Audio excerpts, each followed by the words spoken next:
recurso para salvar mi disco duro es cambiar la tarjeta controladora. Hice todo bien.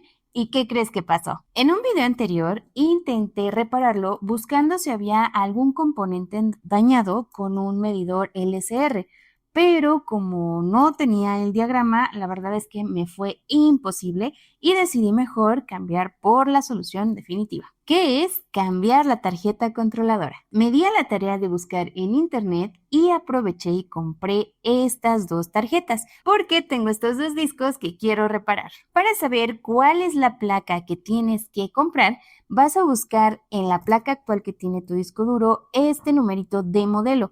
En este caso está aquí abajito y así tal cual vas a encontrar la placa controladora que necesitas. Ya que tienes tu tarjeta controladora nueva, ojo, no nada más es cambiarlas y listo.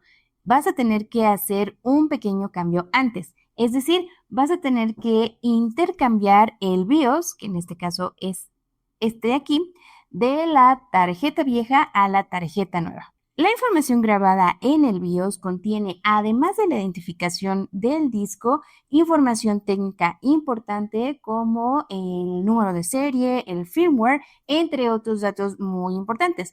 Toda esta información en el BIOS debe de coincidir con la información en el sector de arranque del disco. De otra manera, si estas no coinciden, el disco no va a funcionar. Esta es la razón por la que tenemos que cambiar el BIOS de la tarjeta vieja a la tarjeta nueva. Vamos a hacerlo. Para facilitar la extracción del BIOS, le ponemos primero un poco de flux en las terminales. Ahora uso mi cautín de pinza y agrego un poco más de estaño. Esto se hace para bajar el punto de fusión del estaño existente y extraerlo más rápido. ¿Ves qué fácil? Hacemos lo mismo en la otra placa, la que vamos a usar como reemplazo. Es importante que verifiques la orientación del chip, pues si lo pones invertido no va a funcionar. Estos chips tienen una muesca que indica el lugar de la patita número 1. Te puedes guiar por esa muesca. Ahora removemos el exceso de soldadura de las huellas del chip y limpiamos con alcohol isopropílico. Volvemos a aplicar flux para soldar nuestro BIOS en la tarjeta de reemplazo, verificando que la orientación sea la correcta. Y soldamos patita por patita, verificando que todas tengan un buen contacto. Por último, volvemos a limpiar y estará lista para instalarla en nuestro disco. Ahora vamos a hacer la prueba.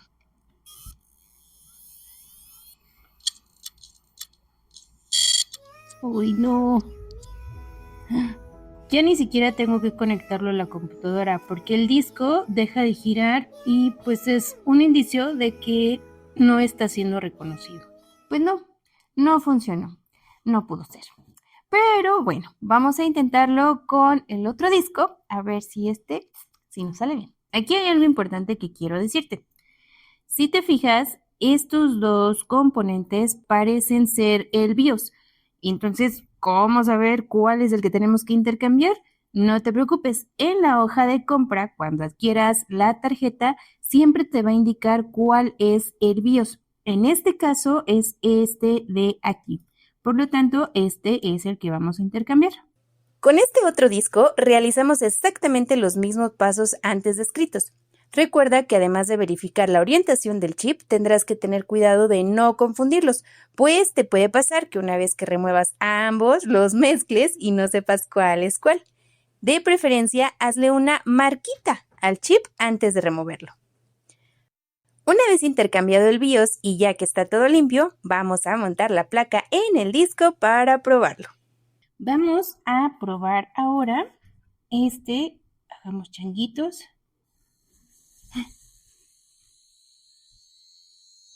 Híjole, no, ya valió queque. ¿Escuchas? Es lo mismo. No funcionó. Cuando un disco duro funciona, el plato se queda encendido, o sea, girando, después de haber sido reconocido el sector de arranque. Y eso es algo que no está sucediendo en ninguno de mis dos discos. Pues no, Tampoco funcionó. Después de que el primer disco no funcionó, pensé que el problema había sido porque la tarjeta tal vez venía mal o me mandaron algo defectuoso. Pero ya cuando también el segundo disco no quedó bien, ya me confirmó que la tarjeta no era el problema. Sobre todo porque el comportamiento de los dos discos seguía siendo el mismo, es decir, seguía escuchando el mismo problema en los dos, aún con las dos tarjetas nuevas. Eso quiere decir que entonces el problema nunca estuvo en la tarjeta, sino más bien al interior del disco. Las posibles causas pueden ser sectores defectuosos que ya no pueden ser leídos o incluso las agujas que ya presenten algún daño que impide que pueda leer estos sectores.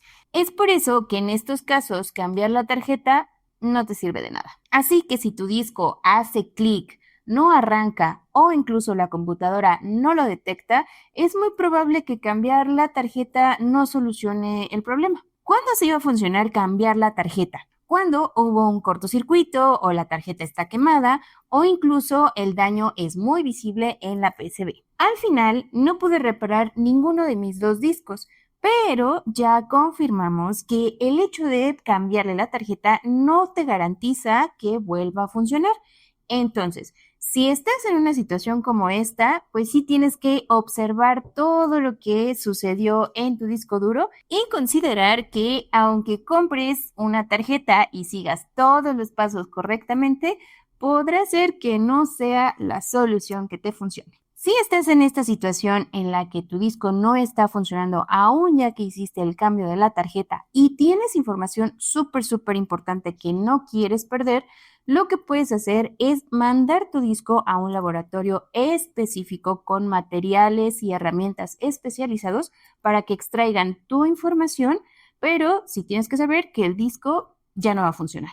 Déjame en comentarios si tú habrías intentado esto mismo o habrías buscado otra solución. Compártemela, ya sabes que me encanta leerte y siempre estoy respondiendo. Y también déjame en comentarios o déjame saber si tú quieres seguir explorando más casos reales como este. Así que suscríbete, regálame un bonito like y ya lo sabes, hazlo fácil, hazlo con mecánica.